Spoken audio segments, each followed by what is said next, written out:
नमस्कार, the Bihar top देख रहे हैं आप। इस वक्त की बड़ी खबर हम आपको बता देने जा रहे हैं। देखिए, पटना हाई कोर्ट में राज्य निर्वाचन आयोग के जो नगर निकाय चुनाव करा रही थी उस पर रोक लगा दिया गया था। अब इस पर फैसला हुआ है। पुनर्विचार याचिका दायर की गई थी और इस याचिका पर आज पटना हाई कोर्ट में सुनवाई हो गई है और इस सुनवाई में महत्वपूर्ण फैसले लिए गए हैं। हम आपको पूरी बात बताने वाले हैं। आपको पता है, राज्य निर्वाचन आयोग नगर निकाय चुनाव 2 चरणों में कराने जा रही थी। 10 अक्टूबर और 20 अक्टूबर को मतदान होना था, लेकिन आरक्षण के मामले पे जिस तरीके से बात बढ़ी, 4 अक्टूबर को आनन फानन में राज्य निर्वाचन आयोग को फटकार लगाते हुए पटना हाई कोर्ट ने चुनाव को टाल दिया, रद्द कर दिया गया। तो अब जो खबर निकल कर आई है कि सरकार ने जो पुनर्याचिका दायर की थी, इसको लेकर कोर्ट में आज पूरी बात रखी गई है और उसके बाद वहां एक नए कमीशन गठन की चर्चा हुई है, जिसमें राज्य सरकार ने स्पष्ट तौर से कह दिया है इसी साल दिसंबर माह तक राज्य में नगर निकाय चुनाव होने जा रहे हैं। हम आपको बड़ी अपडेट दे रहे हैं। देखिए, जिस तरीके से नगर निकाय चुनाव अचानक रद्द कर दिया गया, बिहार की सियासत गर्मा गई। आरक्षण के मामले पर भी कई तरह के बयान जो है वो निकलकर सामने आने लगे। भाजपा जदयू के नेता धरना पर बैठे नजर आने लगे और इन सबों के बीच बड़ी अपडेट यही है कि राज्य निर्वाचन आयोग ने अब नए सिरे से तैयारी शुरू कर दी है।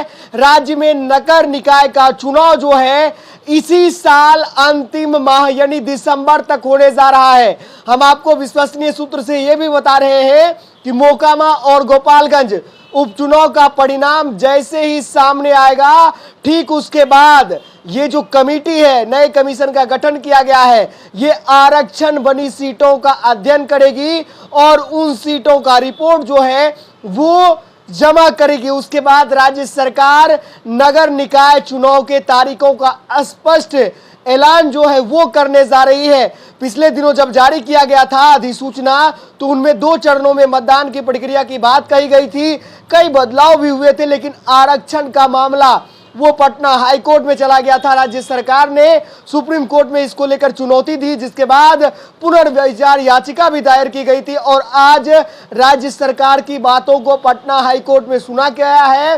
राज्य निर्वाचन आयोग के जो बड़े अधिकारी हैं वो अब तैयारी में लग गए हैं कि इसी साल नवंबर से दिसंबर माह के बीच राज्य में नगर निकाय का चुनाव होने जा रहा है। लेकिन एक बड़ा सवाल ये खड़ा होता है कि आनन फानन में आरक्षण के मामले को लेकर जिस तरीके से नगर निकाय का चुनाव रद्द कर दिया गया, बहुत सारे प्रत्याशी जो पहले चरण की तैयारी में थे, आखिरी दौर में थे, चुनावी प्रचार प्रसार में लाखों करोड़ों रुपए खर्च हुए हैं, उन प्रत्याशियों की भरपाई जो है खर्च कौन पूरा करेगा?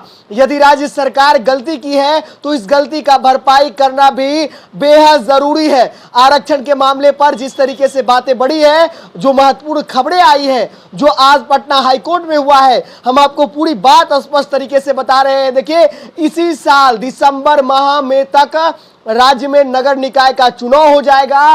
राज्य सरकार नगर निकाय चुनाव कराना चाहती है आरक्षण के साथ, और आरक्षण जिन सीटों पर है उन सीटों पर अति पिछड़ा जो सीट है या उन सीटों को का अध्ययन करके राज्य निर्वाचन आयोग रिपोर्ट तैयार करेगी और उस रिपोर्ट को समझने के बाद, जानने के बाद नए अधिसूचना को जारी कर दिया जाएगा। यानी कि ये स्पष्ट आप मान लें, इसी साल राज्य में नगर निकाय का चुनाव होने जा रहा है और पूरी जानकारी पटना हाई कोर्ट से निकल कर आई है। हम आपको पूरी जानकारी दे रहे हैं। आप हमारे साथ बने रहे, हमारे चैनल को सब्सक्राइब कर लें।